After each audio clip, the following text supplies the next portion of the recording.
A Werewolf Shifter Romance, written by Amelia Hart. Chapter 1. The Refusal. The kitchen of Castle Valthrin smelled of roasted venison and burnt sugar. Ilara kept her head down as she scrubbed at the copper pots, her hands red and raw from the scalding water. 6 years she had worked these kitchens, ever since her father Bryn fell defending the southern borders. 6 years of invisible servitude, of keeping her wolf quiet and her head low. It was safer that way. Omegas who drew attention rarely lasted long in the castle. "Girl," Cook Marta barked from across the stone kitchen. "Lord Steward wants you in the Great Hall. Now." Ilara's hands stilled in the water. Servants were never summoned to the Great Hall unless something had gone terribly wrong. Her mind raced through possible offenses. Had she broken something valuable?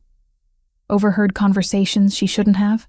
"Move, child," Marta said, softer this time. Something that might have been pity flickered across her weathered face. Best not keep them waiting.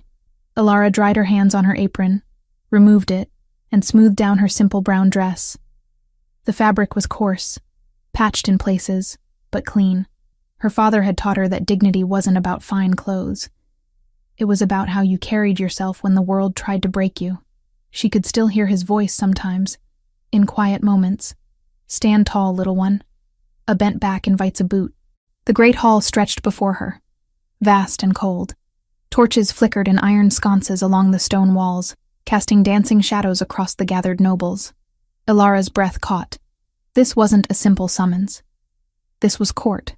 At the far end of the hall, seated on the ancient throne of black iron and silver, was Alpha King Vilcor.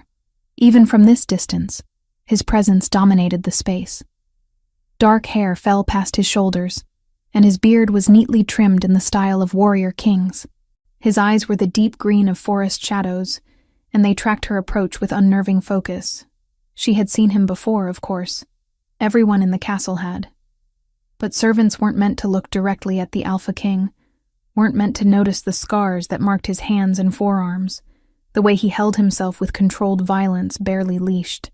Ilara walked forward, her worn shoes whispering against the stone floor.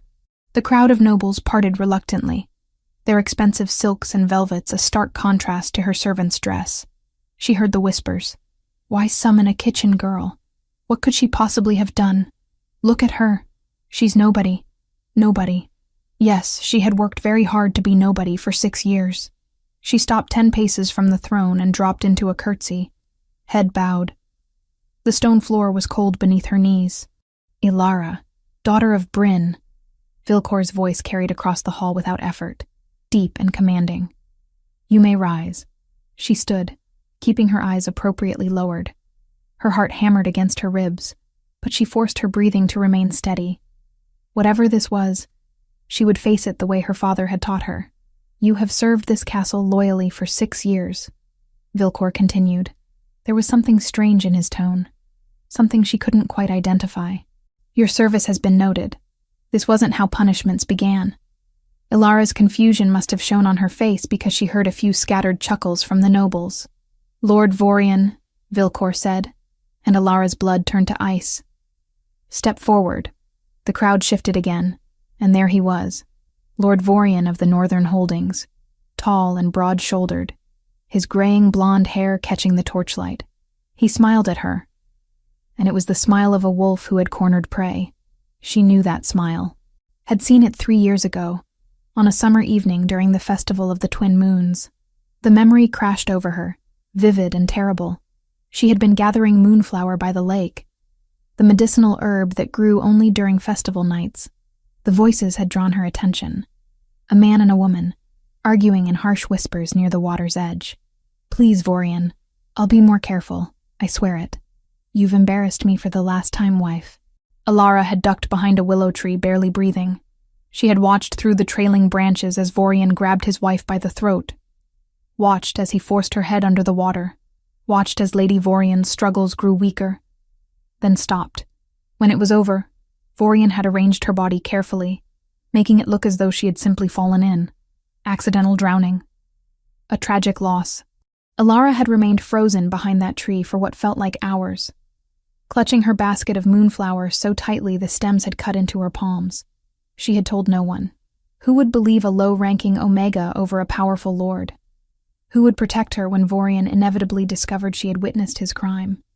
So she had buried it deep, that terrible knowledge, and made herself even more invisible than before.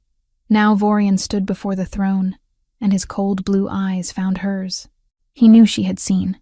He had to know. Why else would he look at her with such vicious satisfaction? Lord Vorian has made a generous offer, Vilcor said, and Alara forced herself to focus on the Alpha King's words. He seeks a wife to manage his household, to bring stability to his northern lands.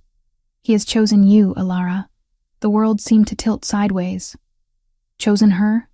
For marriage? It is an honor well above your station, Vilcor continued. This union will strengthen the bond between the crown and the northern territories. It serves the kingdom. Ilara's mind raced. This was why he wanted her. Not as a wife, but as a prisoner. She was the only witness to his crime, the only loose thread in his carefully woven lie. If she became his wife, she would be entirely under his control, isolated in his northern castle, far from anyone who might help her. And if she tried to speak the truth, a wife who accused her husband of murdering his previous wife would be dismissed as mad, jealous, or both. He would have her locked away, or worse. You are commanded to accept this proposal, Vilcor said, and there was something odd in his voice again. That strange note she couldn't place. Speak your answer, Alara. The hall fell silent. Every noble, every guard, every servant pressed against the walls to witness this unexpected drama. They all waited for her to do what she was supposed to do, to bow her head, to murmur her grateful acceptance, to seal her own fate. Alara thought of her father, thought of his calloused hands teaching her to hold a sword when she was barely tall enough to lift one, thought of his voice in the darkness. Courage isn't the absence of fear, little one. It's choosing dignity over survival. She had survived for 6 years by being invisible, by swallowing her voice, by accepting that the world was cruel, and survival meant submission. But her father hadn't raised her to survive. He had raised her to live. She lifted her chin and met Vilcor's green eyes directly. It was a breach of protocol that made several nobles gasp. You didn't look an Alpha King in the eyes. Not if you wanted to keep them. No, Alara said. Her voice was quiet, but it carried in the shocked silence. I refuse. The hall erupted. Nobles shouted their outrage. Guards stepped forward, hands moving to weapons. Vorian's face contorted with rage before he schooled it back to false confusion. But Alara kept her eyes on Vilcor. Something flickered across his face. Surprise? No, not surprise. Something else. Something that looked almost like satisfaction. You dare refuse a command from your Alpha King? Vilcor's voice cut through the chaos, silencing the hall instantly. I dare, Alara said. Her hands were shaking, but she kept them steady at her sides. I would rather die with dignity than live without it. The words hung in the air between them. She had just signed her own death warrant. Defiance of a direct royal command meant execution. Everyone in the hall knew it. Vorian stepped forward, his false concern a transparent mask. Your Majesty, the girl is clearly disturbed. Perhaps time in the dungeons to reconsider? Silence, Vilcor said, not looking away from Alara. She has made her choice clear. The Alpha King rose from his throne, and the movement was fluid, predatory. He descended the 3 steps to the main floor, his boots ringing against stone. The crowd parted before him as water before the prow of a ship. He stopped directly in front of Alara. Up close, he was even more imposing, tall enough that she had to tilt her head back to maintain eye contact. The scars on his hands were clearer now, old wounds from blade and claw. His scent surrounded her, pine smoke and winter storms and something wild beneath. Kneel, he commanded. This was it then. The execution. Alara had seen enough of them to know how they proceeded. The condemned kneeling before the throne, the Alpha King's judgment delivered, the swift fall of the headsman's axe. She lowered herself to her knees, the stone cold and unforgiving beneath her. If she was going to die, she would do it the way her father had lived. With courage, with honor. She looked up at Vilcor one last time. I'm ready. His eyes held hers for a long moment, and she could have sworn she saw something shift in those green depths. Not cruelty, not anger, respect. Then he turned to face the assembled court. 6 months ago, I inherited a kingdom built on fear. My father ruled through terror, and I inherited his throne along with his methods. But I did not inherit his vision. He paused, letting his words sink in. I have tested many in this court, given commands that no just ruler should give. Commands designed to measure loyalty against conscience. Ilara's breath caught. Tested? 47 times I have given such commands. Vilcor continued. 47 times. My nobles, my advisors, my warriors have obeyed without question. They would see innocent families cast out, property seized without cause, lives destroyed, all because their king commanded it. His voice hardened. 47 times, not one soul in this kingdom had the courage to say no. The hall was utterly silent now. Every face showed shock, confusion, or dawning understanding. Until today, Vilcor said. Until a kitchen servant, an Omega with no power and no protection, looked her king in the eye and chose death over injustice. He turned back to Ilara, still kneeling before him.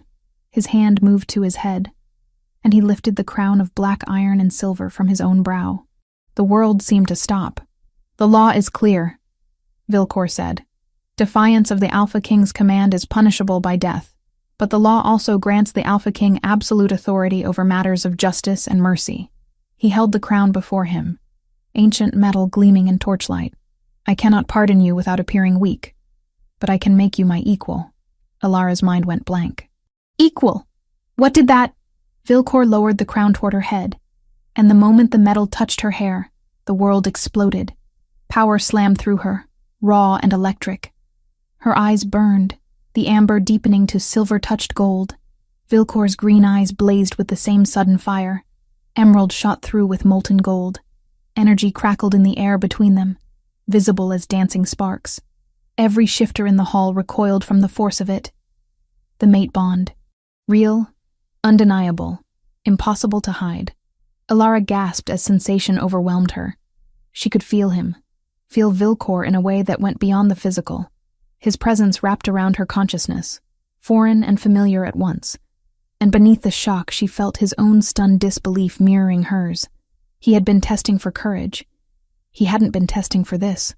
The crown settled on her head, surprisingly heavy, warm from Vilcor's body heat. The crackling energy slowly faded, but the bond remained, a golden thread connecting her awareness to his. Behold, Vilcor's voice was rough, shaken for the first time.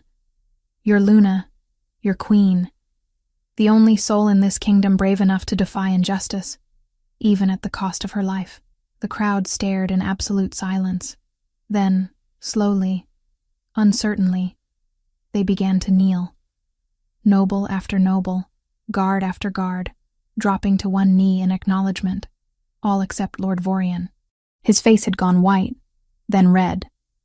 Fury burned in his cold blue eyes. He had planned to silence the one witness to his crime, and instead she had just been crowned queen. Ilara met his gaze steadily. She was no longer the invisible kitchen girl he could dispose of quietly. She wore the crown of Valthrin now, but the crown didn't erase her fear.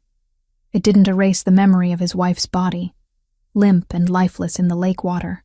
It didn't erase the knowledge that she had just made an enemy of one of the most dangerous men in the kingdom, and it didn't erase the more terrifying truth. She could still feel Vilcor through that bond, feel his surprise, his confusion, his reluctant fascination.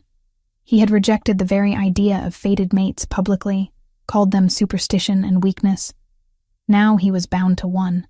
She had refused a forced marriage to a murderer, only to find herself mated to an Alpha King who had used her as a test subject, who had put her life in danger to prove a philosophical point about courage. Vilcor extended his hand to help her rise. Through the bond, she felt his carefully controlled turmoil. He had not planned this. Neither of them had.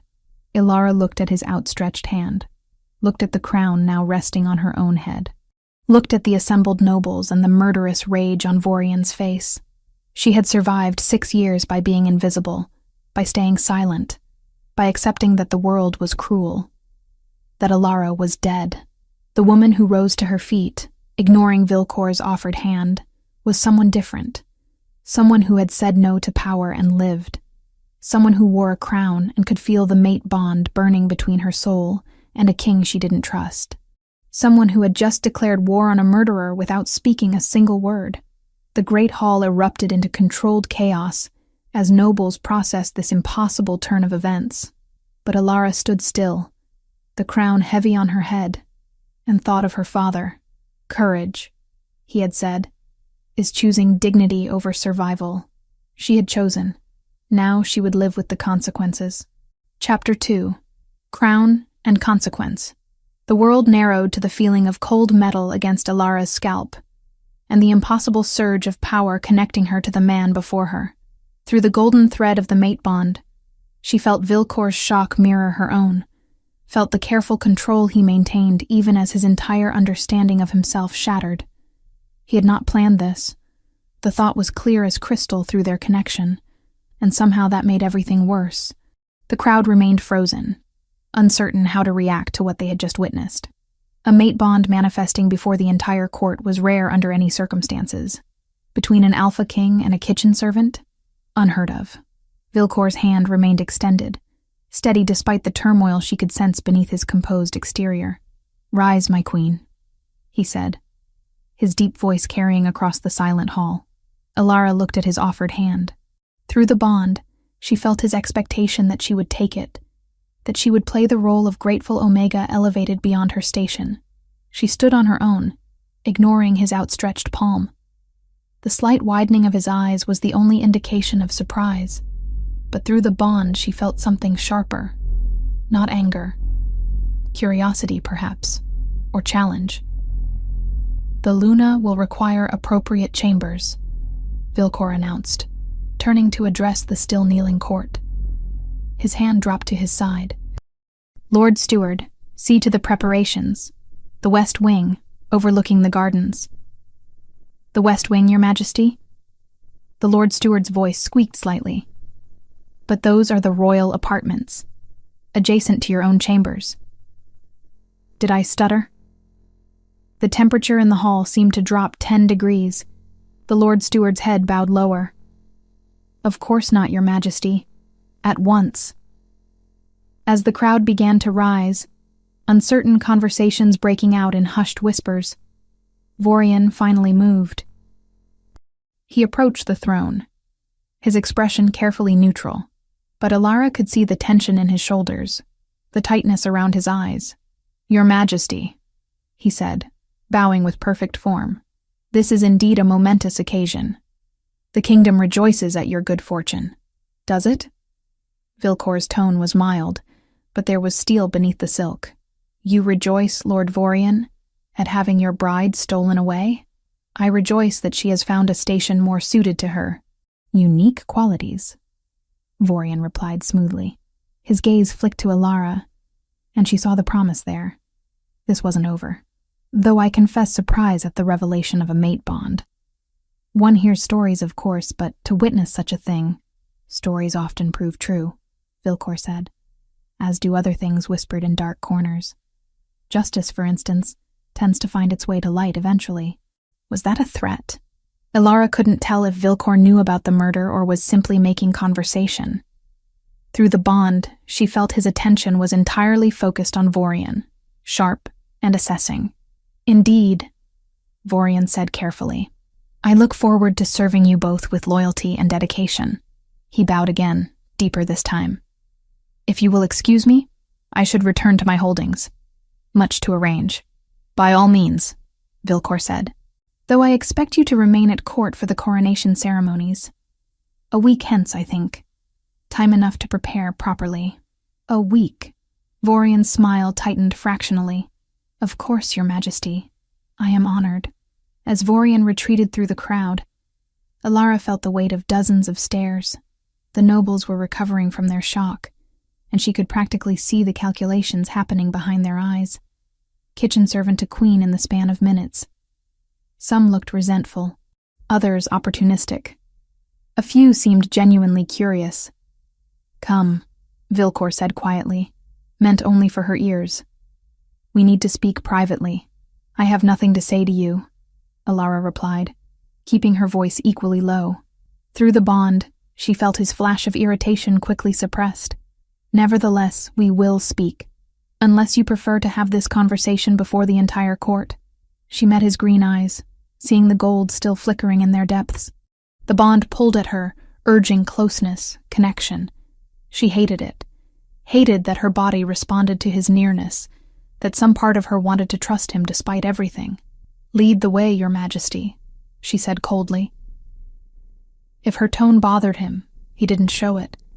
He simply turned and began walking toward the great doors at the far end of the hall. The crowd parted instantly, nobles bowing and stepping back. Alara followed, acutely aware of her simple brown dress among their silks and velvets, of her rough hands and practical braid compared to their elegant coiffures. The crown sat heavy on her head, foreign and uncomfortable. They walked in silence through stone corridors lit by torches.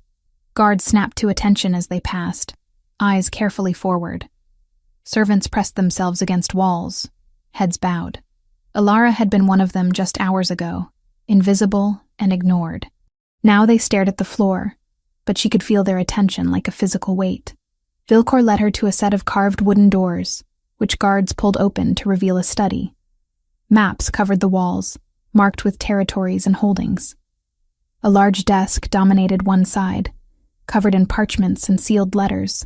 Bookshelves lined another wall, filled with leather-bound volumes. He closed the door behind them, and suddenly the space felt much smaller. "You're angry," Vilcor said, moving to stand behind his desk. Not sitting, not yet. Maintaining the physical advantage of height. "Brilliant observation," Alara replied. "Did the bond tell you that, or did you deduce it yourself?" His jaw tightened. "I understand this is not what you expected." "Expected?" She laughed, sharp and bitter. "I expected to die. You put me in front of the entire court, let me believe I was being executed, all to prove some philosophical point about courage and justice. And now I'm bound to you for life because of some cosmic joke." "The bond is not a joke," Vilcor said quietly. "It is rare, precious." "It is a trap," Alara interrupted. "You rejected fated mates publicly, called them weakness and superstition. How convenient that your mate bond manifests the exact moment you need to justify not executing me." Through the bond, she felt his genuine offense at the accusation. "You think I planned this? That I somehow orchestrated the mate bond? I don't know what to think," Alara said. "I don't know you. I don't trust you. And now I'm connected to you in a way I can't undo. Forced into a role I never wanted. Wearing a crown I never asked for." Vilcor was quiet for a long moment. When he spoke again, his voice was measured. "Careful. You are right. You don't know me. But you should know this. I did not expect the bond. I was testing for courage, for integrity. Those qualities are so rare in this court, so buried under layers of fear and ambition, that I needed to find someone who possessed them. I chose tests I could undo," Vilcor said quietly. "Every cruel order I gave, I overturned within days. Families reinstated, property returned, reparations paid from my private coffers. Their obedience still damned them, but the innocent did not carry the cost of my experiment." "So you risked my life," Alara said flatly. "I gave you a choice," he corrected. "Perhaps not a fair one, but more than most people in your position ever receive. You could have accepted Vorian's proposal. You would have lived, under his control, forever silenced." The words escaped before she could stop them. Vilcor's eyes sharpened. Silenced about what? Alara hesitated. She had kept the secret for 3 years, had trained herself not to think about it, not to let any hint of knowledge show on her face. But Vorian was here at court, would remain here for a week, and she was no longer an invisible servant he could dispose of quietly. Through the bond, she felt Vilcor's intense focus, his mind working rapidly through possibilities. 3 years ago, she said slowly, during the festival of the twin moons, I was gathering moonflower by the lake. I saw Lord Vorian arguing with his wife. I saw him drown her. Vilcor's jaw tightened. I questioned the manner of her death, he admitted.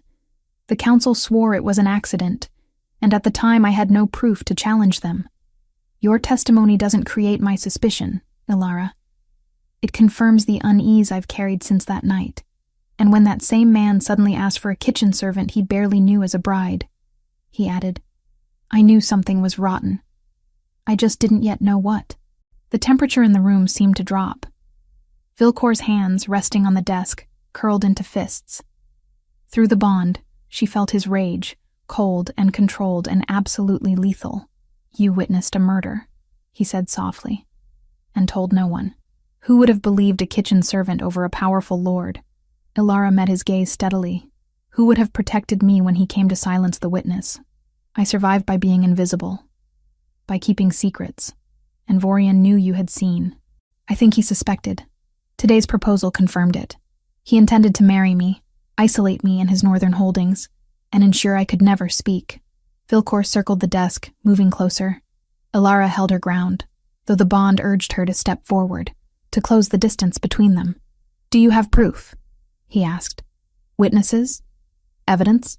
I know what I saw, Ilara said.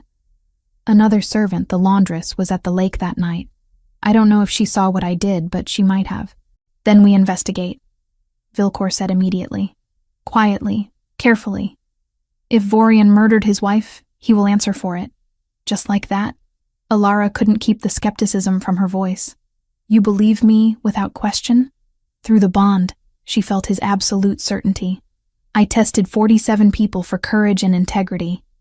47 people failed. You were the only one willing to die rather than compromise your principles.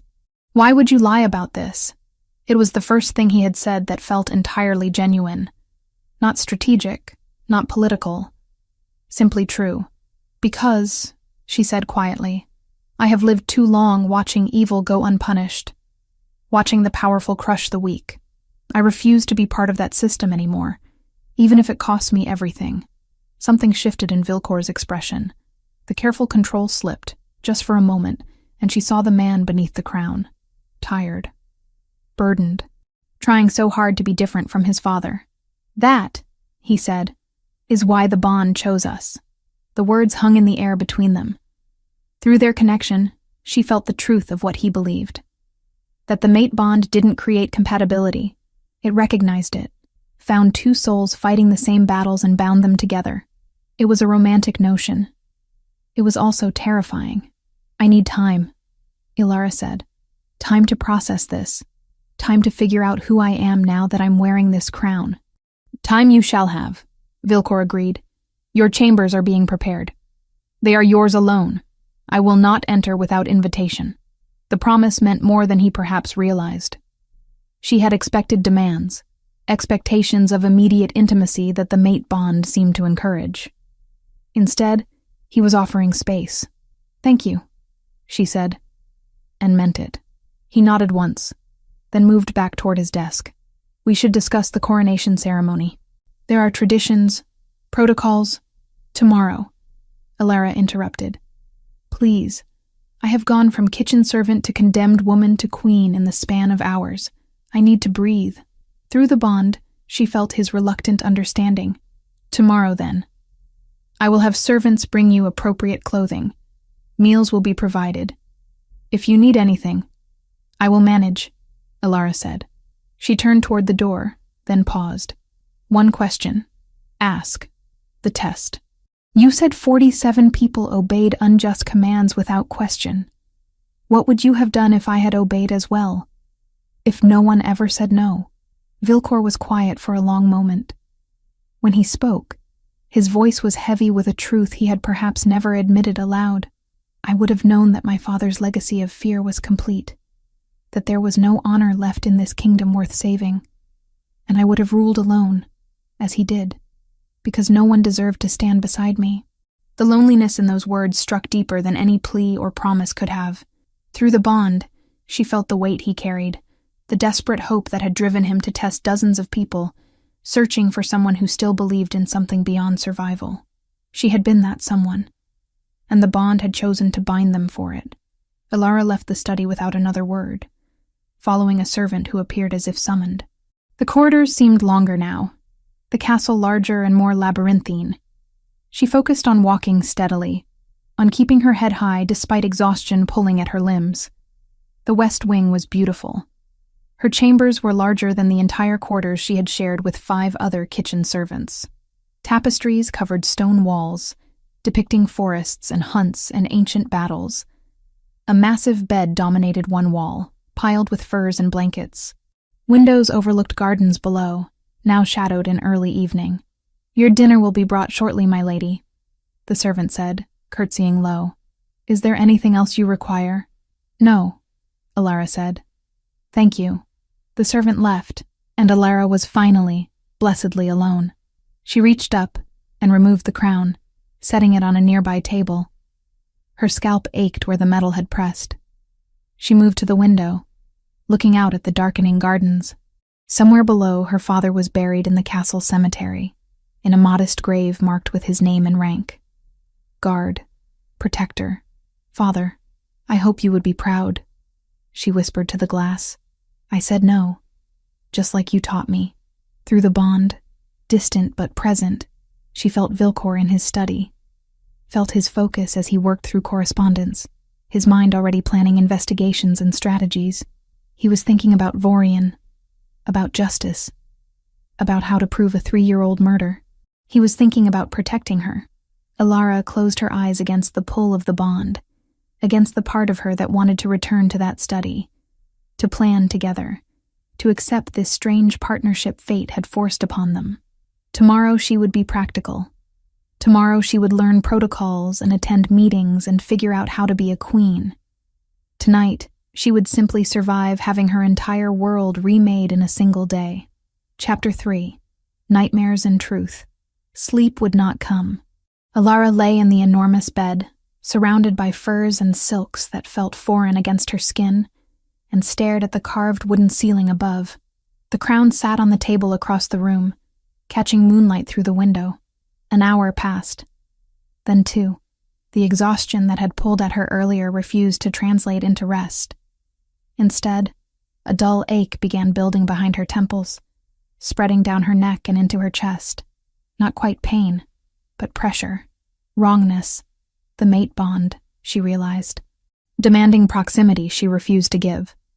She pressed her palm against her sternum, feeling her heartbeat irregular beneath. Through the bond, distant but present, she sensed Vilcor. Awake, like her. The same discomfort pulling at him. Good, she thought viciously. Let him suffer too. But the spite didn't ease the ache.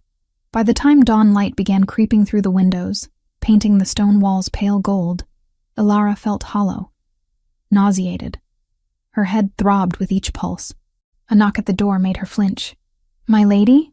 A servant's voice, female and uncertain. "His Majesty requests your presence in the library. When you are ready, of course." Ilara pushed herself upright, swaying slightly as the headache intensified. "I will come shortly." The servant who had spoken the night before appeared with clothing. Simple by noble standards, but finer than anything Ilara had owned. A dress of deep blue wool, soft against her skin. The servant helped her dress and pin her hair in a style befitting a queen, though her hands remained rough and calloused beneath the finery. The library occupied the eastern tower, filled with books and scrolls and the smell of old parchment. Morning sun streamed through tall windows. Vilcor stood at a table covered in maps, his back to the door. He didn't turn when she entered, but through the bond she felt his awareness of her presence. The moment she crossed the threshold, the ache in her chest eased fractionally. "You didn't sleep," Vilcor said, still studying the maps. His voice was rough with exhaustion. "Neither did you. The bond makes separation uncomfortable." He finally turned to face her. Dark circles shadowed his eyes, making the green seem brighter by contrast. "It will worsen if we continue fighting it. Then we fight it," Ilara said flatly. "I won't be forced into proximity because some cosmic force demands it." Something flickered across his face. Frustration, perhaps, or understanding. "As you wish. Though I would prefer my queen functional rather than collapsing from bond sickness. Your concern is touching." It's practical, Vilcor corrected. We have work to do. Vorian won't wait patiently while we argue about sleeping arrangements. The mention of Vorian focused her attention. Alara moved closer to the table, noting the maps marked territories and trade routes. What are you planning?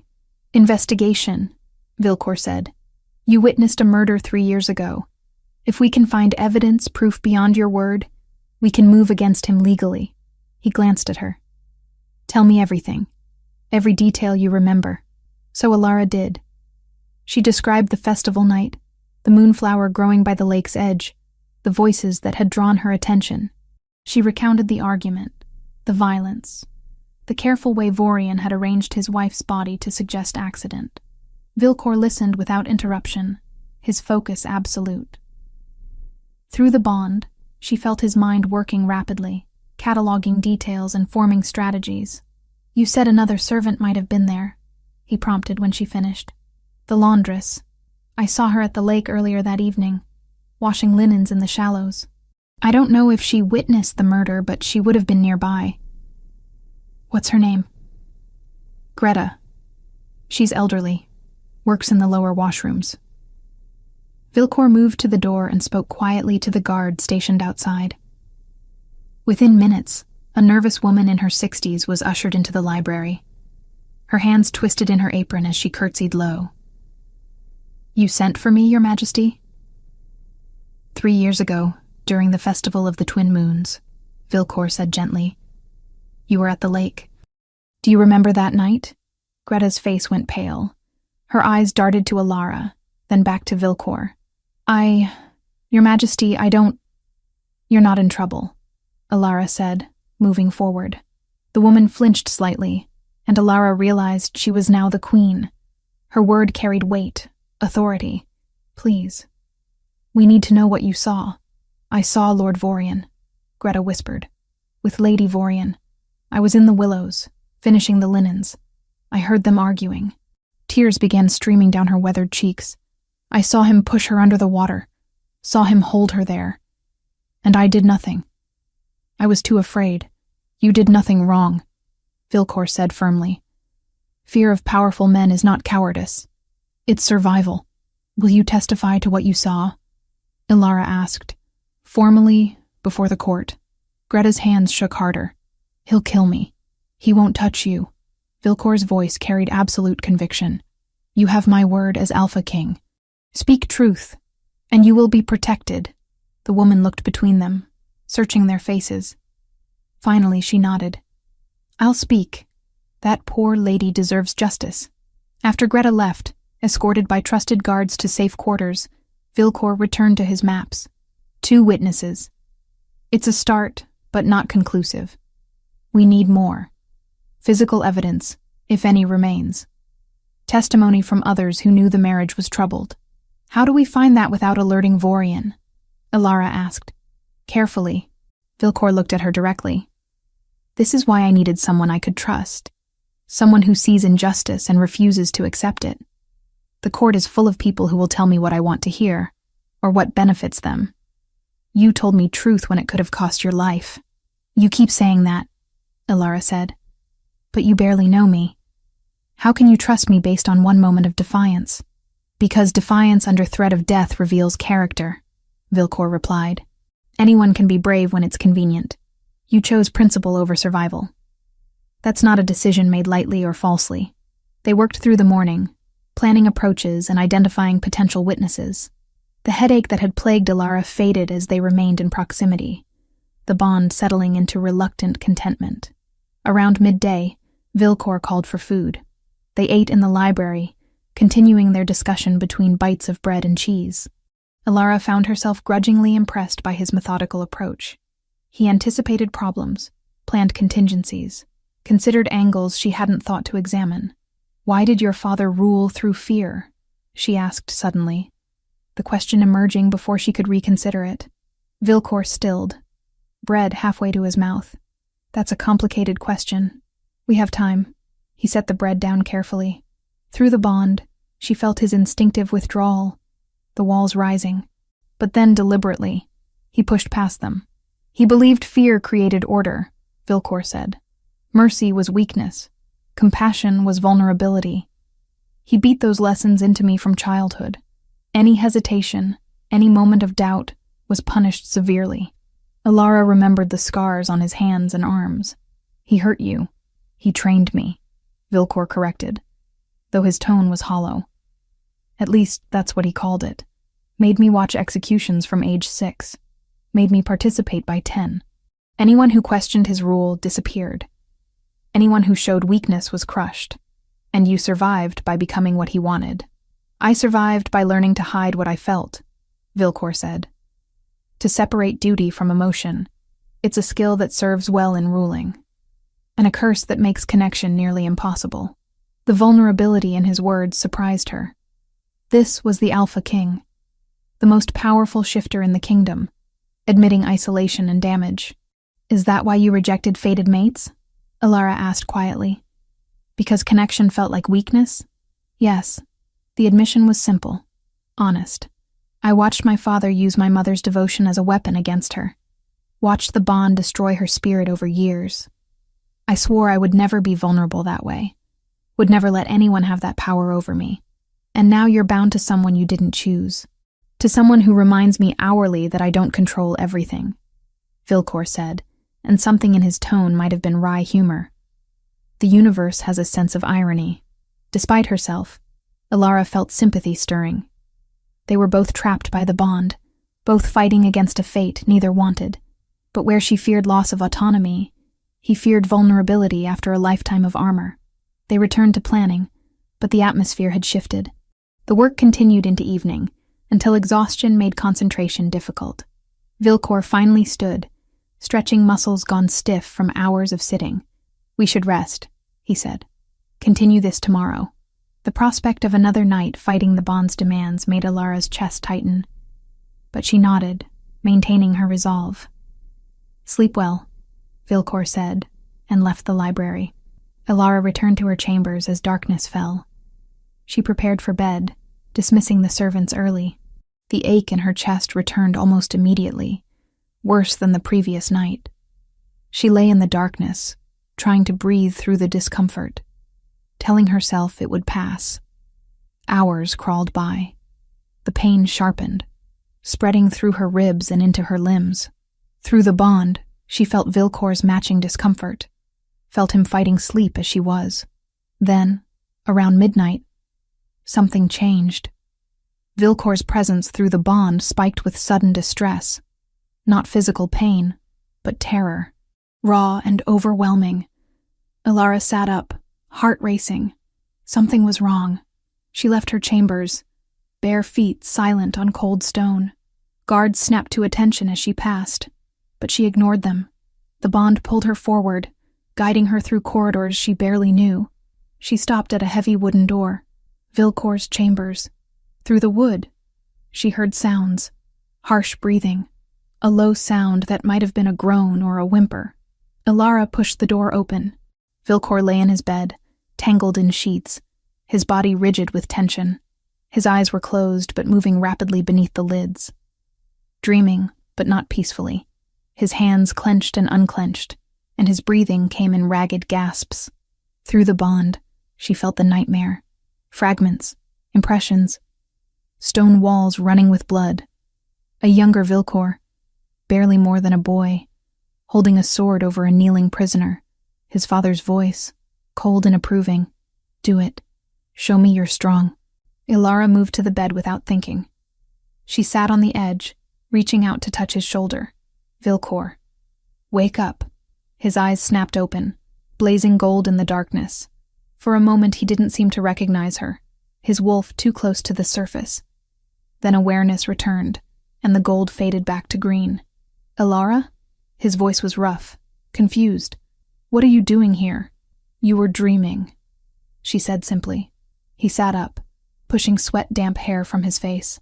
His hands trembled slightly before he curled them into fists. I'm fine. You should go. No.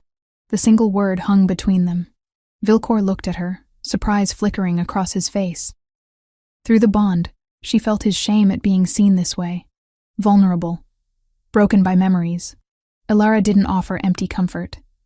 Didn't promise everything would be fine. or that the nightmares would stop. Her father had taught her that some wounds didn't heal cleanly. They left scars that ached in cold weather, reminders of damage done. Instead, she simply stayed. She sat on the edge of his bed, not touching him, not speaking, just present. Slowly, Vilcor's breathing steadied. The rigid tension in his shoulders eased. He didn't ask her to leave again. They sat in silence as minutes stretched. The bond, which had been pulling painfully all night, finally settled into something almost peaceful. The ache in Ilara's chest faded completely. "My father made me execute my first prisoner when I was 12, Vilcor said suddenly, quietly. "A man accused of stealing bread. I hesitated, and my father beat me in front of the entire court, then made me do it anyway." Ilara said nothing. There were no words adequate to that kind of horror. "I dream about them sometimes," he continued. "All the people I killed on his orders. Wonder if any of them were actually guilty. Wonder how many died because a child was too afraid to refuse his father." "You were a child," Ilara said. "Children don't have power to refuse men who hurt them. I have power now." His hands unclenched slowly. "I can choose differently." "I am choosing differently." "Yes," Ilara agreed. "You are." They remained there as night deepened toward dawn, not speaking, but not alone. Two people bound by fate, both carrying damage, both trying to be better than what broke them. Eventually, exhaustion won. Ilara found herself drowsing against the headboard, and Vilcor's breathing evened into sleep. For the first time since the bond manifested, rest came easily. When dawnlight woke her hours later, she found herself lying beside him, both still fully clothed and carefully not touching. The bond hummed contentment between them, satisfied finally by simple proximity.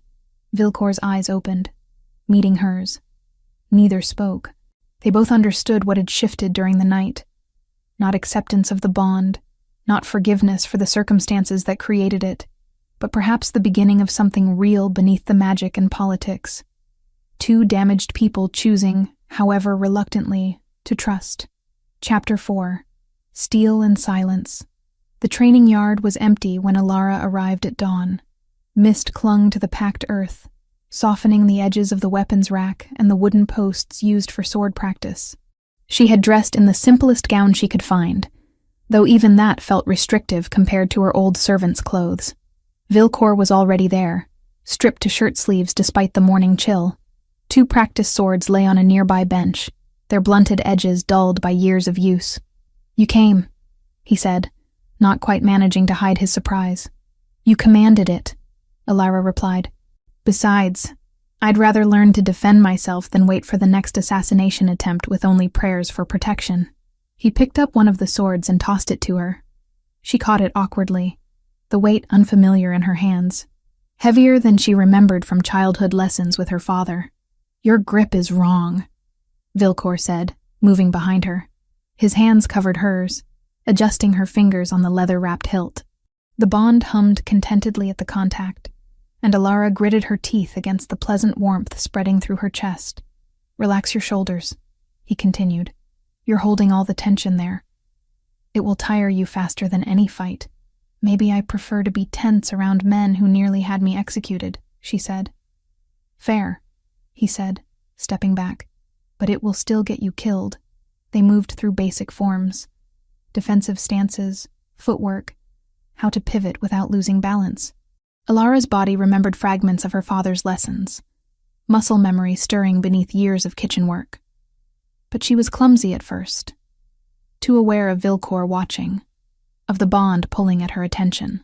"Again," he said when she stumbled. "Lead with your left foot. Balance through your center." She tried. Failed. Tried again.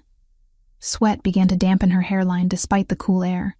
"Better," Vilcor said after a time. "You're remembering." "My father taught me," Ilara said between breaths. "He said even a girl should know how to hold a blade. A wise man," Vilcor said quietly. Then he attacked. Not with full force, but fast enough that she barely raised her sword in time. The impact jarred her arms, sending shock waves through her shoulders. She stumbled back. "What?" He pressed forward, not giving her time to think. "Strike," parry, advance.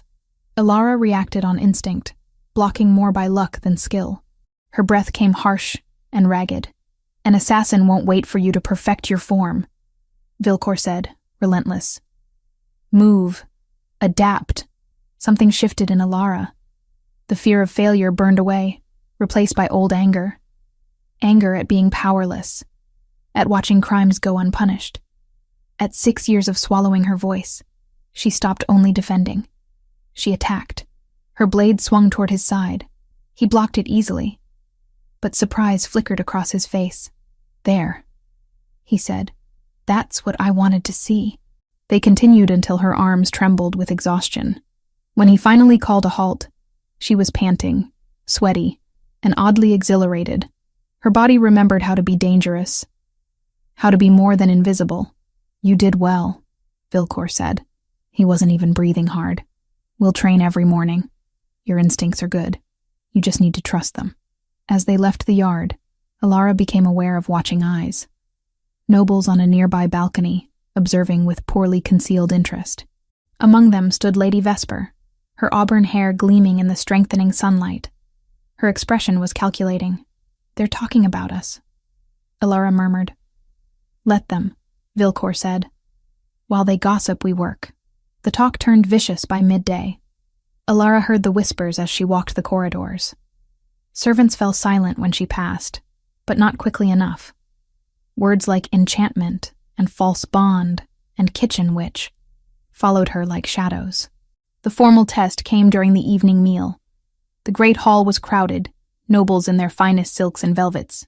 Alara wore deep green, the crown resting on her pinned hair. She felt every eye tracking her as she entered on Vilcor's arm. They had barely taken their seats when Lady Vesper rose from her place halfway down the hall. She approached the high table with measured steps, her smile sharp. Your Majesties, she said, curtsying perfectly. Might I offer the court's congratulations on your union? Your words are kind, Alara replied evenly. Only honest, Vesper said, though some in the court find themselves curious. Mate bonds are so rare. Some might even say mythical. Her gaze moved between them. To have one appear so suddenly, at such a convenient moment, it has given us much to discuss. Courts rarely lack for topics to discuss, Vilcor said, his tone dangerous. True, Vesper agreed. But when those discussions concern the stability of the throne, it becomes more than idle gossip. Forgive my bluntness, but some worry that perhaps outside forces are at work. Old magic, perhaps. There are tales of bonds being falsely woven. The hall went silent. Every conversation stopped. All attention focused on the high table. You're suggesting I used magic to deceive your king? Alara asked, her voice calm despite the fury building in her chest. I suggest that in uncertain times we should question convenient coincidences, Vesper said lightly.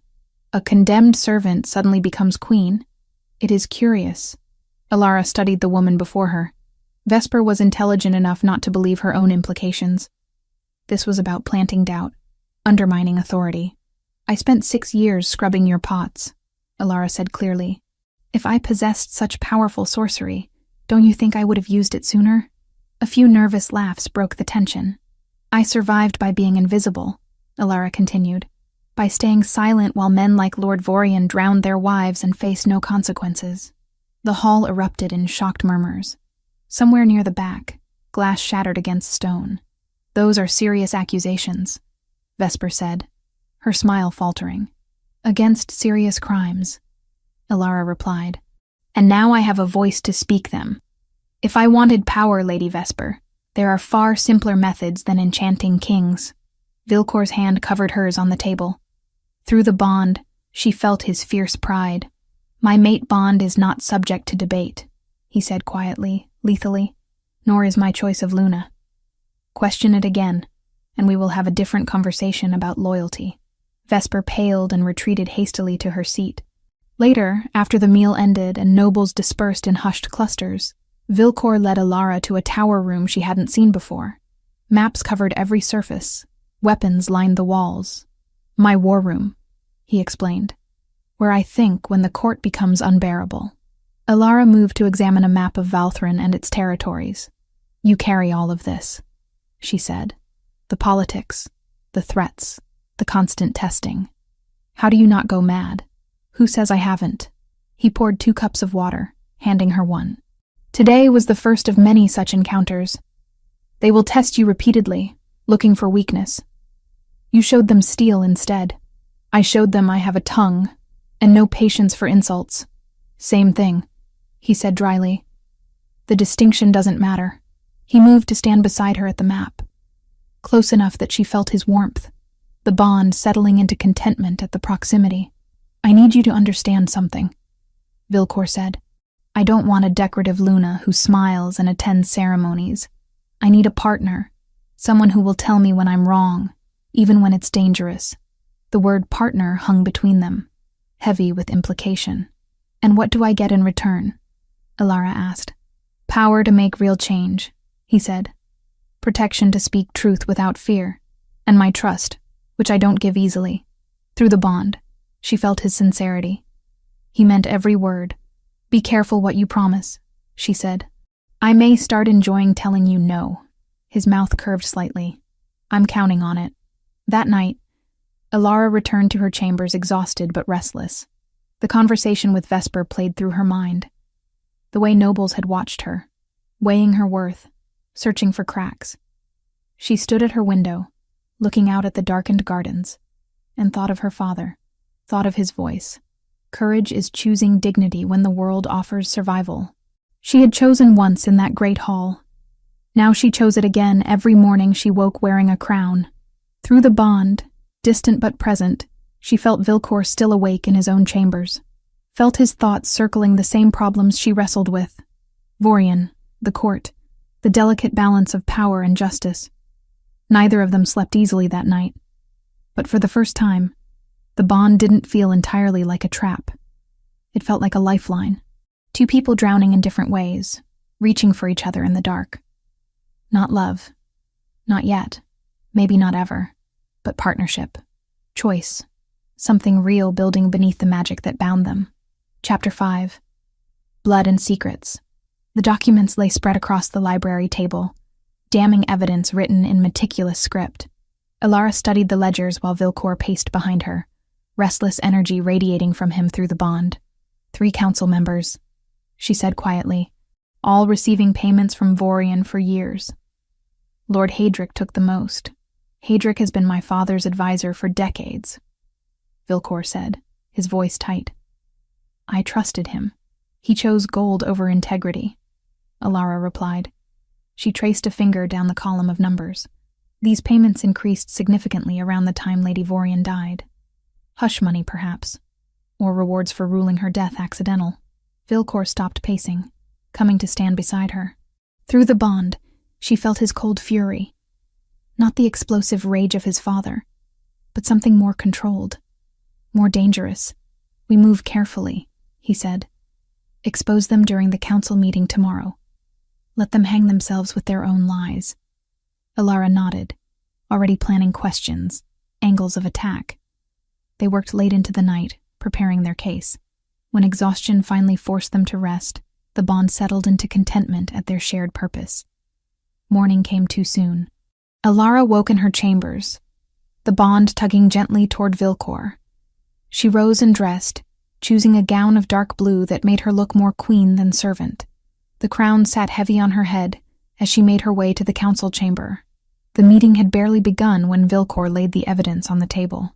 "These ledgers were recovered from Lord Vorian's holdings," he said. "They detail payments made to 3 members of this council over a period of 7 years. Hadric's face went white. The other 2 implicated councillors froze. "Your Majesty," Hadric began. "Surely there is some mistake." "No mistake," Alara cut in. "The payments increased dramatically 3 years ago. The same month Lady Vorian drowned. The same month you ruled her death an accident without proper investigation. This is outrageous," one of the other councillors sputtered. "We are being accused based on forged documents." "Are they forged?" Vilcor asked softly. "Or are they evidence of corruption that has rotted this court for years?" The interrogation continued, methodical and brutal. By midday, All three had confessed under the weight of evidence. They were stripped of titles and taken to the dungeons to await trial. That left the real problem. Vorian himself. He'll know we're coming for him, Alara said as they left the council chamber. Those were his men. His allies. He'll move against us before we can move against him. Let him try, Vilcor said. But through the bond, she felt his worry. The attack came 2 days later, during Alara's morning ride through the royal woods. She had taken to riding early, before the castle fully woke. It was a moment of peace, of freedom from watching eyes and political games. 2 guards accompanied her, both handpicked by Vilcor for their loyalty. They were a mile from the castle when masked figures emerged from the trees. "Protect the queen!" one guard shouted, drawing his sword. The attack was swift and brutal. The masked men moved with trained efficiency, overwhelming the guards within moments. Alara tried to shift, to call on her wolf, but pain exploded in her shoulder. She looked down to see a dart protruding from her flesh, the feathers marking it as tipped with wolfsbane. Her vision swam. The world tilted sideways as the poison worked through her system, blocking her connection to her wolf. Strong hands caught her before she hit the ground. "Take her to the tower," a voice said, muffled by cloth, but familiar somehow. "Move quickly before the alarm is raised." Darkness claimed her. When Alara woke, she was in a circular stone room. Morning light filtered through arrow slits high in the walls. Her hands were bound with rough rope, her shoulder throbbing where the dart had struck. The wolfsbane still coursed through her veins, making her feel hollow and weak. A door opened. Lord Vorian entered, removing his mask now that concealment was pointless. His cold blue eyes studied her with satisfaction. "Good," he said. "You're awake. We have much to discuss." "Let me guess," Alara said, forcing her voice steady despite the fear clawing at her throat. "You plan to kill me and blame bandits. Neat, tidy, no witnesses. Eventually," Vorian agreed. "But first your mate will receive certain demands. Territory, power, a formal pardon for past crimes. He will agree to all of it, or you die. Either way, I win. If he agrees, I gain power and you live under my control. If he refuses, you die and he appears weak for sacrificing his fated mate. You underestimate him," Alara said. "Do I?" Vorian moved closer, crouching to her eye level. "I've spent years building networks, buying loyalty, positioning myself. Your king is young, idealistic, still clinging to notions of justice and fairness. He will break trying to save you." Alara studied him, noting the confidence, the arrogance. She needed to keep him talking, to buy time, and she needed information. "You're very proud of your networks," she said. "All those years of planning. Tell me, did you plan to murder your wife from the beginning? Or was that an impulse?" His hand cracked across her face before she saw it coming. Her head snapped to the side, blood filling her mouth. "Don't speak of her," Vorian said, voice low and dangerous. "Why not?" Alara spat blood onto the stone floor. "Ashamed? You should be. She was innocent. She was weak," Vorian corrected. "Constantly weeping, constantly questioning my decisions. She would have destroyed everything I built. So you drowned her and called it an accident." Alara watched his face carefully. That must have taken practice. Planning. How did you learn to kill so efficiently? Or was she not your first? His expression shifted, pride warring with caution. "You want to know about killing? I've been perfecting the art since before you were born, girl. Your precious king's father, the great Alpha King, didn't die of natural causes. I poisoned him slowly over months, made it look like illness. No one suspected. There it was. The confession she needed, but she needed him to believe she was helpless. Not a threat. Impressive," she said, letting fear color her voice. "You've thought of everything." "I have," Vorian agreed, his arrogance returning. "Which is why you will stay here until your king kneels. This tower is abandoned, forgotten. No one will find you." He left, locking the heavy door behind him. Alara waited until his footsteps faded completely before she moved. The rope binding her wrists had been tied hastily. She twisted her hands, ignoring the burn as rough fibers cut into her skin. The wolfsbane made her weak, but her human strength remained. She found a sharp edge on the stone wall and began sawing the rope against it. Hours passed. The wolfsbane slowly weakened in her system, though not fast enough. Her wrists bled from the effort, but the rope finally gave way. She stood on shaking legs, assessing her prison. The tower was old, truly abandoned as Vorian claimed. But high in one corner, she spotted movement, a bird's nest, which meant birds came and went through the arrow slits. Alara climbed onto a broken piece of furniture, reaching up toward the nest. A raven watched her with intelligent eyes.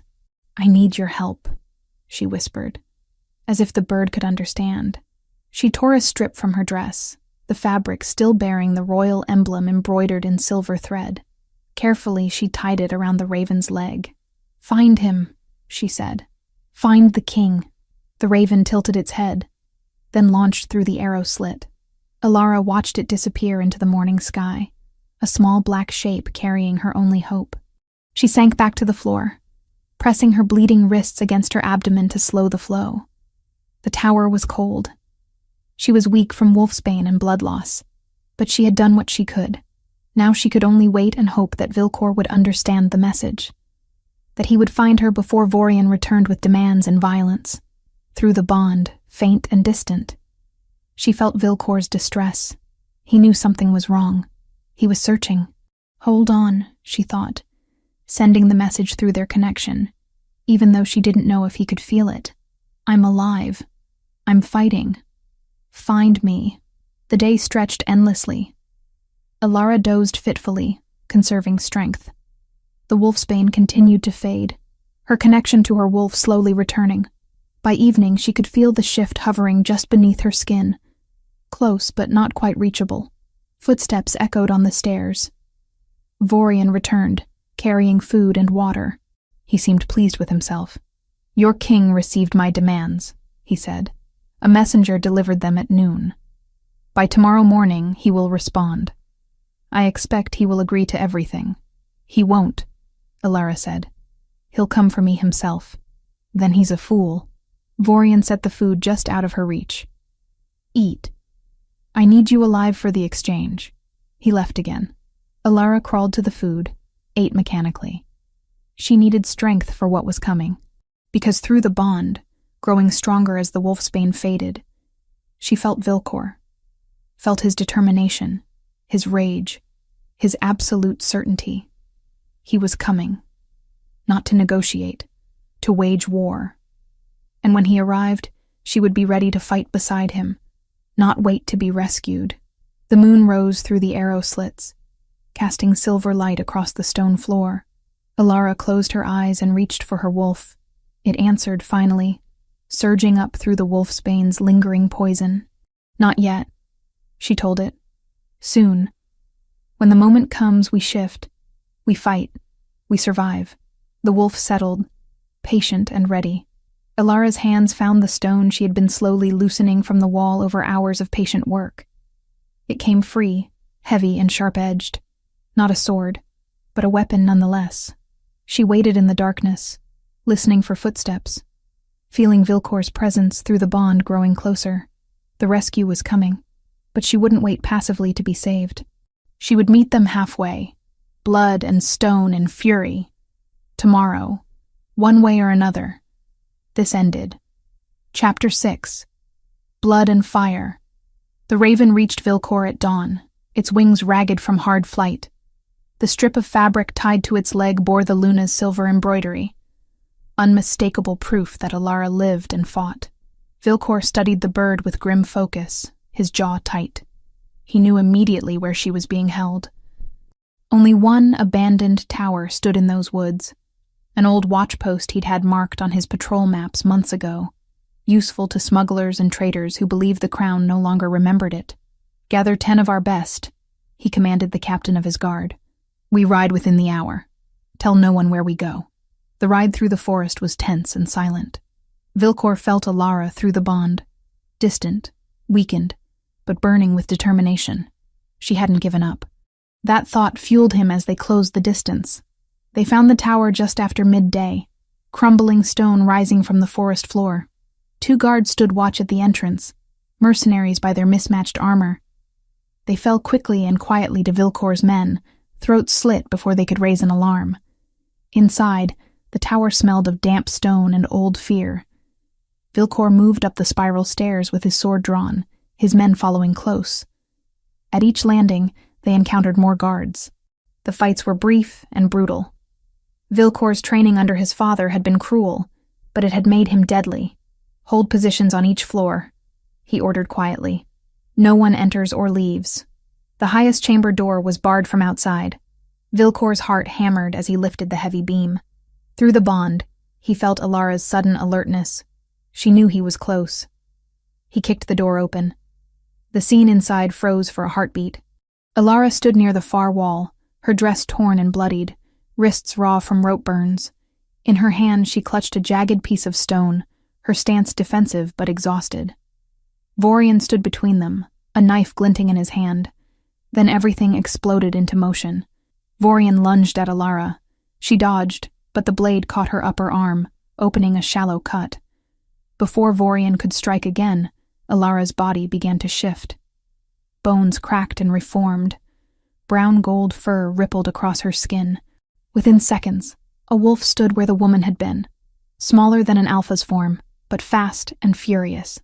She leaped for Vorian's knife hand, teeth snapping.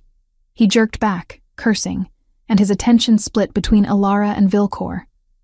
That split second was all Vilcor needed. He closed the distance, sword raised. Steel met steel as Vorian barely blocked the strike. The older lord was skilled, decades of survival teaching efficiency and cruelty. But Vilcor fought with something Vorian had never possessed, purpose beyond self-preservation. Their blades clashed in a deadly dance. Vorian pressed toward the door, trying to escape. Vilcor cut off the angle, forcing him back toward the center of the room. A mercenary burst through the doorway behind Vilcor, sword raised to strike at the king's unprotected back. Ilara's wolf form slammed into the man's legs. He went down hard, skull cracking against stone. She stood over him, snarling, then turned her attention back to Vorian. 2 against 1, Vorian panted, circling. "How noble. You speak of nobility?" Vilcor's voice was cold. "You murdered your wife. You poisoned my father. You built your power on corpses and lies." Vorian's eyes widened fractionally. "She told you about the old king. Clever girl. Too clever for her own good."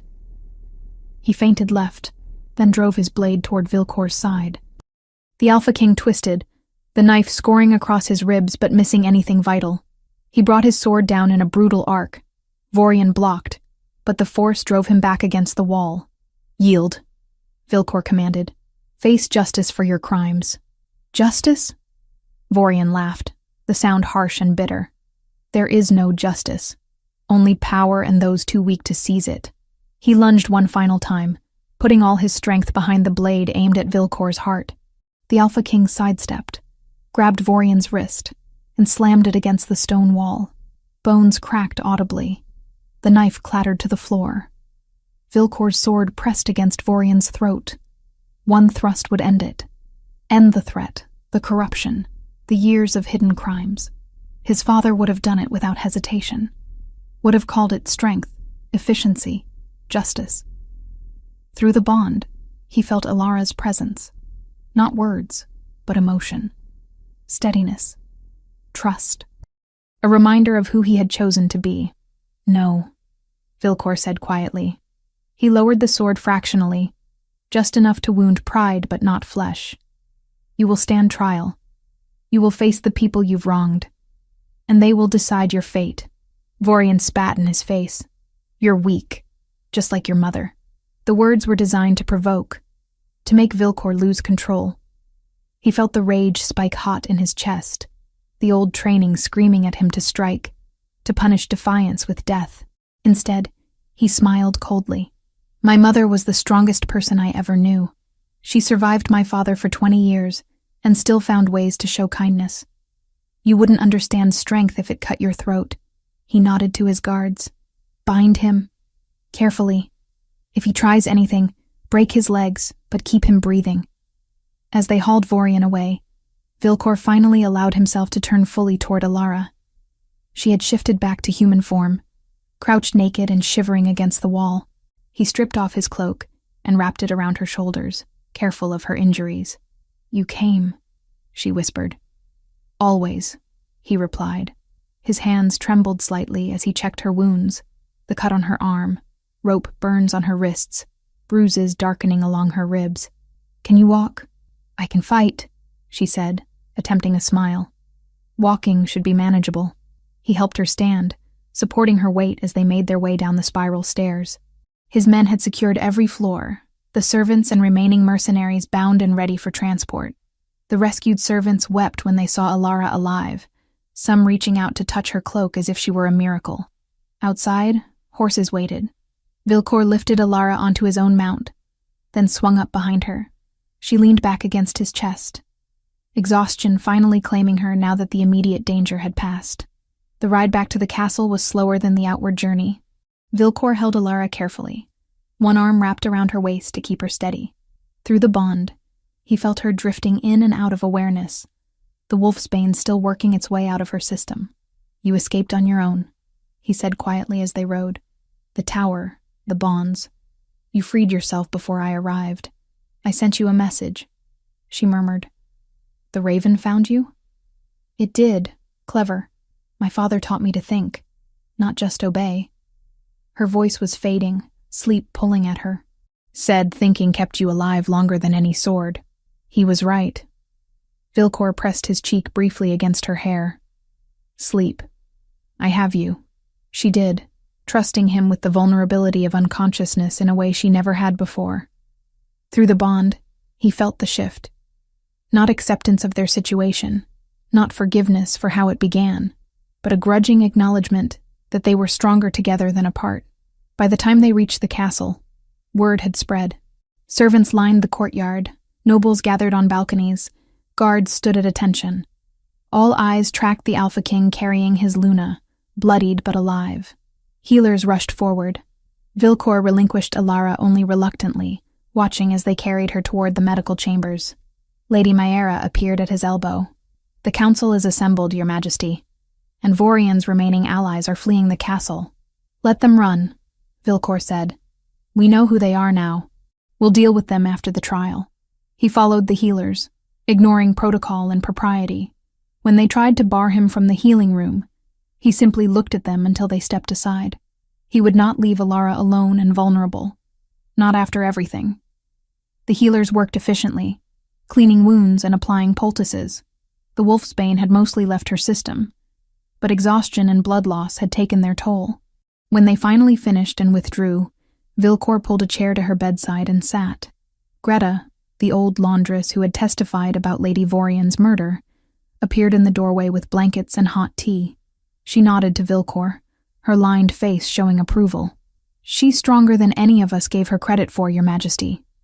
Survived 6 years invisible, then survived being queen. That takes a different kind of courage." "Yes," Vilcor agreed quietly. "It does." Hours passed. Outside the windows, evening fell into night. Alara finally stirred, her eyes opening slowly. "Vilcor?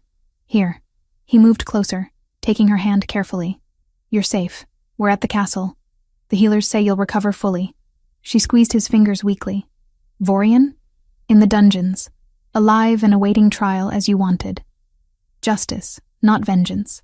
Something relaxed in her expression. "Good. That's good."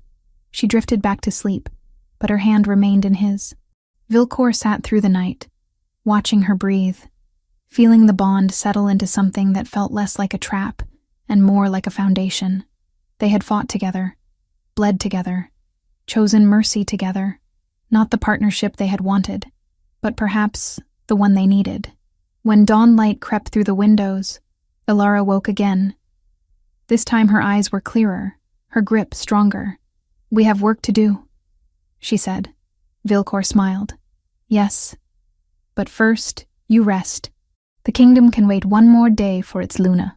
"Can it?" She raised an eyebrow. "How very indulgent of you, Your Majesty." "I'm learning," he said. "You're a terrible influence." "Good." She closed her eyes again, but there was the ghost of a smile on her lips. "Someone has to be. Chapter 7. Justice and Claiming. 3 days after the rescue, Alara stood before a mirror in her chambers, studying the woman reflected there. The cuts on her arm had scabbed over, the rope burns on her wrists fading to pink, but it was the look in her eyes that had changed most. Harder than before, more certain. She had stared death in the face and survived. That left marks deeper than any blade. A knock at the door interrupted her thoughts. Vilcor entered at her invitation, dressed formally in black and silver. The trial would begin within the hour. "Are you ready?" he asked. "To watch justice finally served?" Alara adjusted the crown on her head, the weight familiar now. "I've been ready for 3 years." They walked together through corridors lined with nobles and servants, all heading toward the great courtyard where the trial would take place. Vilcor had insisted on holding it outdoors, in full view of anyone who wished to attend. Transparency, he called it. Accountability. The courtyard had been transformed. A raised platform held chairs for the jury. 6 shifters representing different ranks and territories. 2 regional alphas, 2 betas from merchant families, 2 omegas chosen by lot. Unprecedented in Valthrin's history. Beside them sat the witnesses. Greta, her weathered face solemn, and several servants who had worked in Vorian's household over the years. The crowd was enormous. Citizens packed every available space, climbing walls and hanging from windows for a better view. The air buzzed with anticipation. Vorian was led in chains to a wooden dock before the platform. His expensive clothes had been replaced with simple prisoner's gray, but his cold blue eyes remained defiant. When he saw Alara, his lip curled in contempt. Vilcor took his place not as judge, but as prosecutor. Another innovation. "This trial," he announced, his voice carrying across the courtyard, "concerns the murders of Lady Vorian and my father, the former Alpha King, as well as conspiracy to commit treason. I present evidence, but the jury alone will determine guilt and sentence." Murmurs rippled through the crowd. Kings did not surrender power so easily, but Vilcor had made his choice clear. He would not be his father. The evidence was presented methodically, the ledgers showing payments to corrupted counselors, the testimony of Greta, who described in painful detail what she had witnessed at the lake, another servant from Vorian's household who spoke of how Lady Vorian had feared her husband, how she had confided her terror to the kitchen staff in the weeks before her death. Through it all, Vorian sat stone-faced. He offered no defense, no explanations. His silence was its own kind of arrogance. Then Alara was called to testify. She climbed the platform steps, feeling every eye upon her. She had been a kitchen servant 3 weeks ago. Now she spoke before the entire kingdom. "I was gathering moonflower by the lake during the festival of the twin moons," she began, her voice steady. "I saw Lord Vorian arguing with his wife. I watched him force her head beneath the water and hold her there until she stopped struggling. Why did you not come forward?" One of the alpha jurors asked. "Because I was nobody," Alara replied simply. "A low-ranking omega with no protection, no power. Who would have believed me over a powerful lord? I stayed silent to survive." "And the accusation regarding the former Alpha King?" the same juror pressed. "While imprisoned in the tower, I provoked Lord Vorian into revealing his crimes. He confessed to poisoning the former king slowly over months, making it appear as natural illness. He was proud of it." Vorian finally spoke, his voice dripping scorn. "The desperate lies of a woman who used sorcery to seduce a king. You expect this court to believe her word over mine?" "I expect this court to weigh evidence, not rank," Alara replied. "The ledgers prove your corruption. The witnesses confirm Lady Vorian's fear, and your own actions, kidnapping the Luna, attempting to blackmail the king, speak to your guilt better than any testimony." The jury deliberated for 2 hours, while the crowd waited in tense silence. When they emerged, the head juror, an alpha from the eastern forests, stood to deliver the verdict. "On the charge of murdering Lady Vorian, we find the accused guilty. On the charge of poisoning the former Alpha King, we find the accused guilty. On the charge of treason, we find the accused guilty." The courtyard erupted in shouts, some of approval, others of shock. The head juror raised his hand for silence. "The sentence is death by beheading." to be carried out at dawn tomorrow. May the gods have mercy on your corrupted soul." Vorian was led away, his face finally showing fear. Alara watched him go, feeling no satisfaction. Justice wasn't supposed to feel triumphant. It was supposed to feel necessary. As the crowd dispersed, Vilcor found her. "You spoke well. I spoke truth," she corrected. "It shouldn't be remarkable, but in this court, I suppose it is." He smiled faintly. "You're changing that. One truth at a time." That evening, Vilcor summoned his council to announce the reforms that would follow the trial. 3 seats had opened with the arrest of the corrupt members. He filled them with Lady Mayra, Commander Eldon, and a young beta scholar known for integrity. "Furthermore," he said, looking at each counselor in turn, "the Luna will have voting authority equal to mine in all matters of domestic policy and justice. Her voice carries the weight of the crown." Protests erupted immediately. The remaining old guards sputtered about tradition, precedent, the natural order. Vilcor let them speak, then silenced them with a look. "The natural order," he said quietly, "is what men invent to justify keeping power. I am changing that order. Adjust, or find positions elsewhere." Later, in the privacy of the library, he and Alara reviewed the documents for the new law she had drafted. The right of refusal. Any citizen could question an unjust command without automatic punishment, provided they presented valid reasoning. A council would review such cases impartially. "It's revolutionary," Vilcor said, studying her careful script. "It limits royal power in ways that will make every noble in the kingdom nervous." "Good," Alara replied. "They should be nervous. Absolute power corrupts absolutely. You've seen it yourself." He set the document down, his green eyes serious. "This is what you meant to do from the beginning, isn't it? Not just survive, but change the system entirely." "I watched evil go unpunished for years," Alara said. "I swallowed my voice and hated myself for it. If wearing this crown means I can prevent others from facing that same choice between dignity and survival, then I'll wear it." Vilcor reached across the table, taking her hand. Through the bond, she felt his admiration, his growing respect. "We make a good team," he said quietly. "We do," she agreed, surprising herself with the truth of it. The night before Vorian's execution, Vilcor found Alara standing on her balcony, staring at the stars. He joined her in silence, their shoulders nearly touching. "Do you regret it?" he asked. "Any of this?" "Which part?" Alara glanced at him.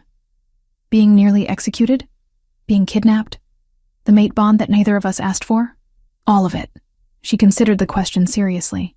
"No. I regret the circumstances. I hate that it took terror and blood to get here. But standing in this place with the power to make real change, I don't regret that. Even the bond?" Alara looked at him, really looked.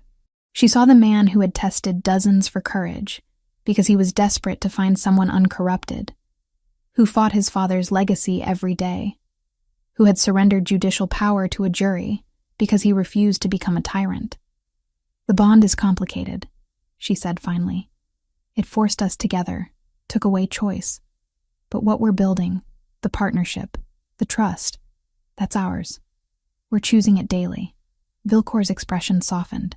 "I never wanted a mate, thought it was weakness. And now I think I was afraid of needing anyone."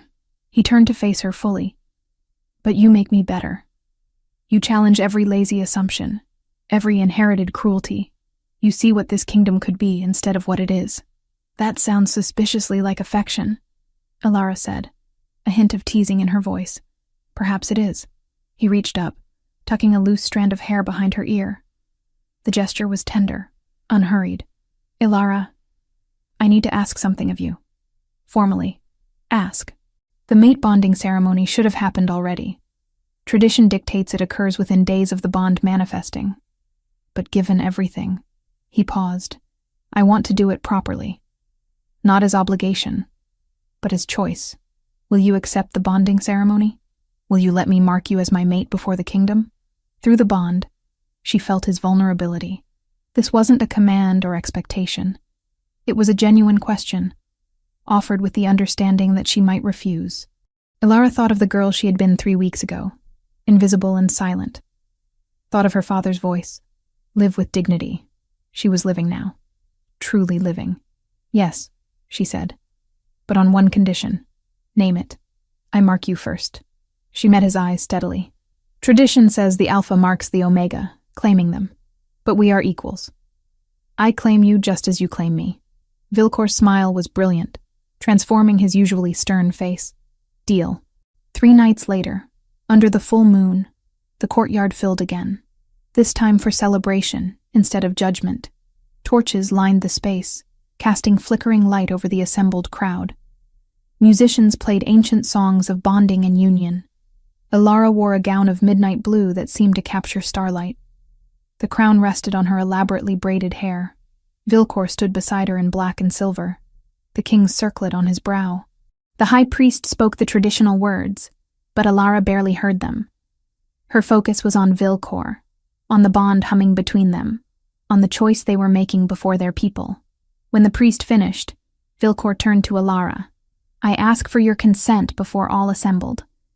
Will you accept my mark, my protection, my partnership? I will, Ilara said clearly. If you accept mine. Surprise rippled through the crowd. This wasn't traditional. Vilcor's smile grew. I do. Ilara stepped forward first, as they had agreed. She tilted Vilcor's head to the side, exposing his throat. Then she shifted partially, just enough for her teeth to sharpen, and bit down on the junction of his neck and shoulder, the bonding mark, visible proof of their union. Vilcor exhaled sharply, but didn't flinch. When she pulled back, blood welled from the bite. It would heal into a permanent mark, showing the world he was claimed. Then it was his turn. He cupped her face gently, his thumb brushing her cheek. Thank you, he whispered, too quietly for anyone else to hear. For choosing me. He bit down on her neck, the pain sharp but brief.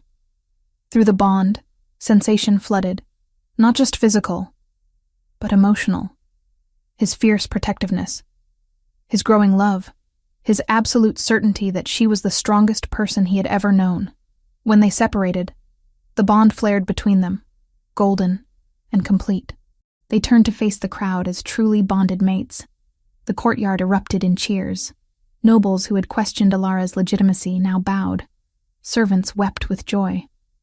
Commander Eldon raised his sword in salute, and the guards followed suit.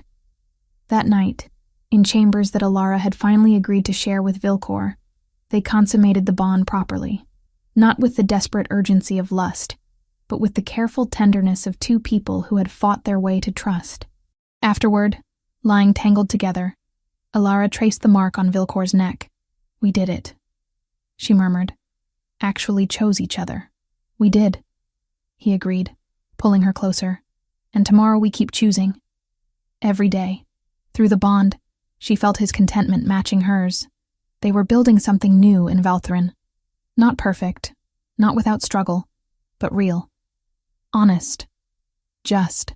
For the first time since the crown was placed on her head, Ilara felt peace. Chapter 8. New Dawn. 6 months had transformed the kingdom of Valthrin in ways both subtle and profound. Ilara stood at the window of the council chamber, one hand resting on the swell of her belly, watching morning light paint the courtyard gold. The castle that had once felt like a prison now felt like home. Complicated, demanding, but hers. Your Majesty, Lady Mayara's voice drew her attention back to the room. The petitioners are ready. Ilara turned from the window, settling carefully into her chair at the council table. The pregnancy had been easier than expected, though the healers warned she still had 3 months remaining.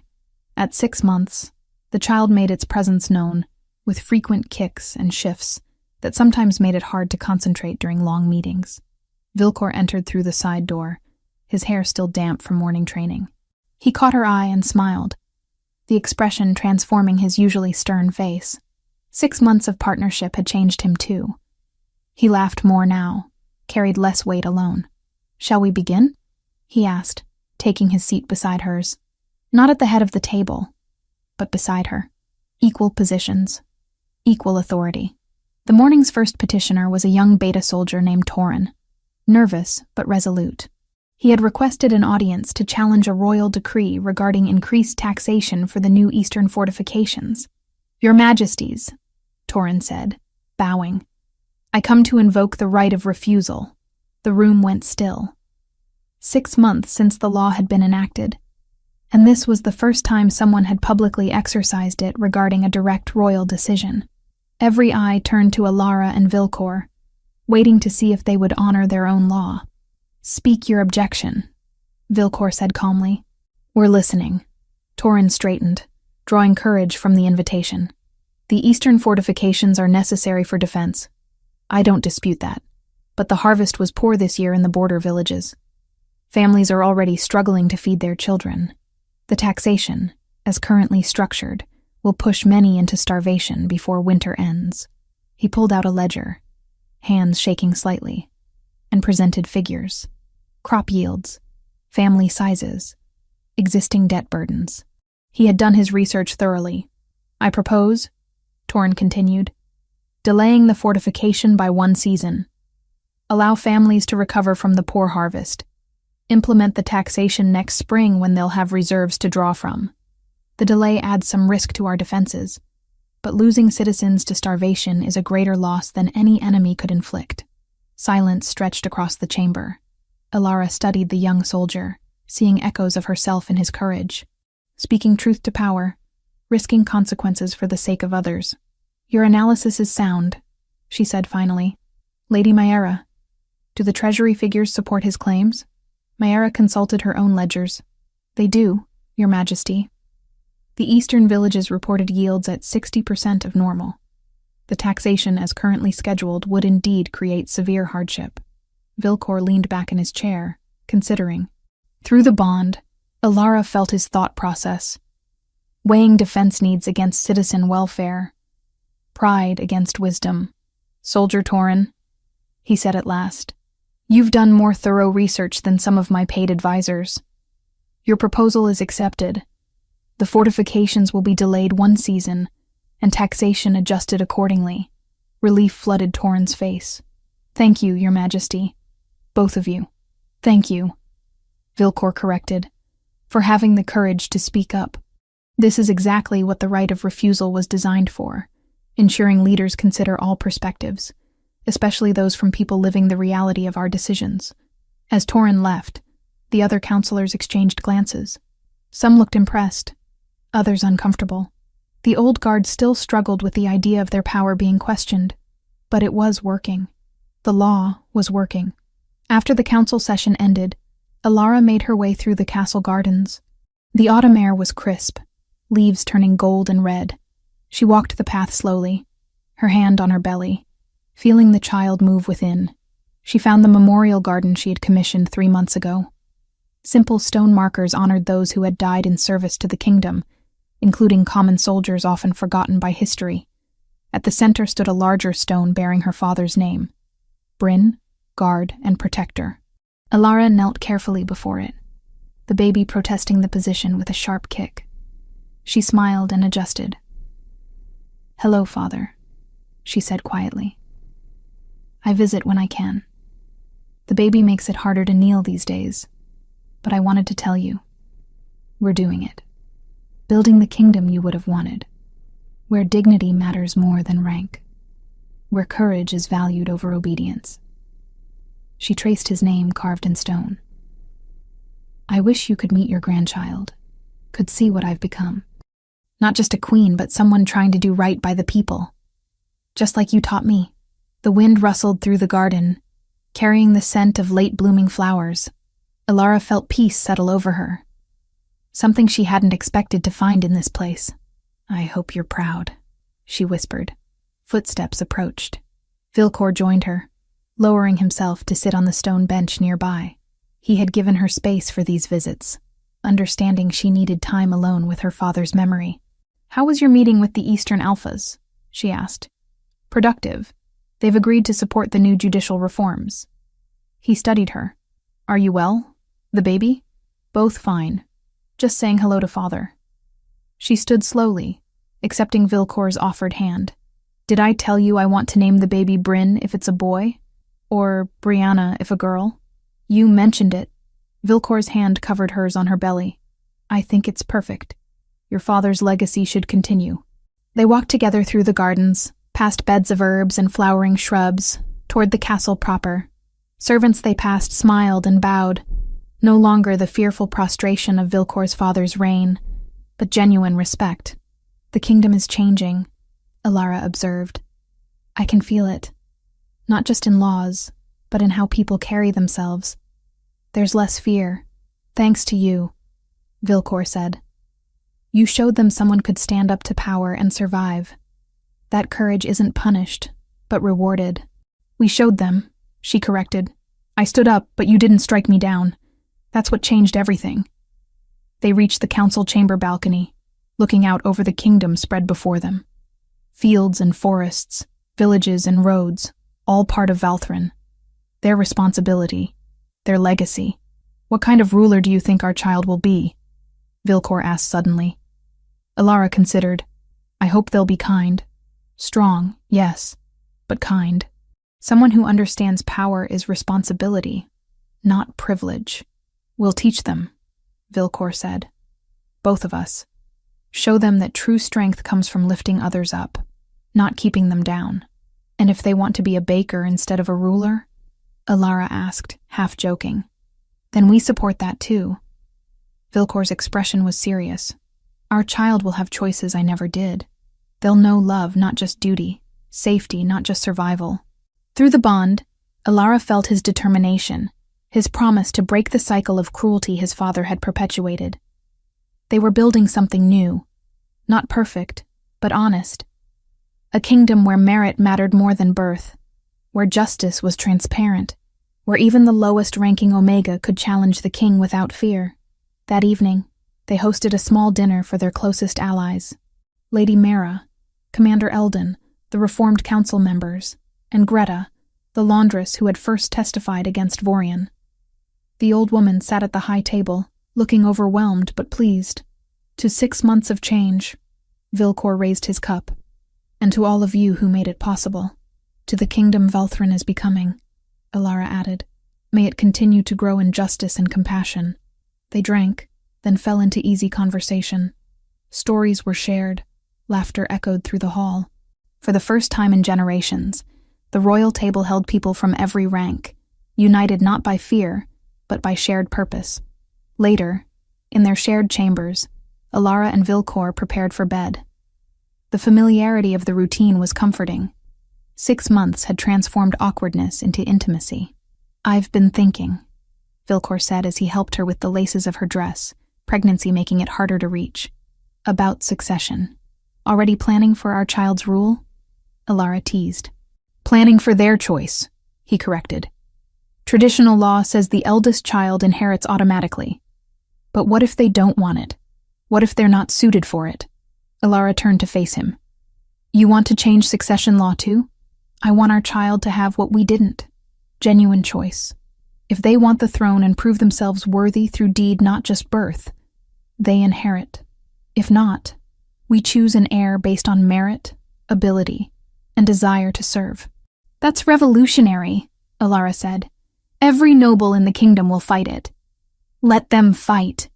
Vilcor's eyes were determined. We're not building this new kingdom just to fall back into old patterns with the next generation. Alara kissed him, slow and deep. I love you, she said. The words still felt new, even after months of saying them. You impossible, idealistic, stubborn man. I love you too, he replied. My fierce, brilliant, terrifying queen.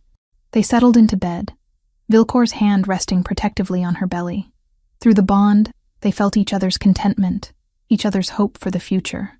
Do you ever wonder? Alara asked into the darkness. What would have happened if I had said yes that day? Accepted Vorian's proposal? You would have found a way to kill him and escape, Vilcor said without hesitation. You're too strong to be broken. But we wouldn't have this. The bond. The partnership. No, he agreed quietly. We wouldn't. I'd still be searching for someone brave enough to challenge me. Still be alone, trying to fix a broken kingdom by myself. Fate works strangely, Alara mused. It forced us together, but gave us the tools to choose each other, Perhaps that's the point, Vilcor said. Not all bonds are chains. Sometimes they're foundations. The baby kicked hard, making them both laugh. Ilara guided Vilcor's hand to where their child moved restlessly within. Our legacy, she said softly. Not just this child, but the kingdom we're building. A place where someone like me, nobody from nowhere, can stand beside a king and change the world. You were never nobody, Vilcor said fiercely. You were exactly who the kingdom needed. Who I needed. They fell asleep, wrapped around each other, the bond golden and settled between them. Outside, the kingdom slept too, dreaming of the future they were building together. A future where courage mattered more than birthright, where justice was transparent, where even the smallest voice could echo loudly enough to change the course of history. In the morning, there would be more work, more challenges, more nobles resisting change, and citizens learning to speak up. But tonight, they rested. The king who learned to share power, the queen who refused to be silenced, and the child they would raise together, heir to a kingdom transformed by the courage of two people who chose dignity over survival, and chose each other, every single day. The end.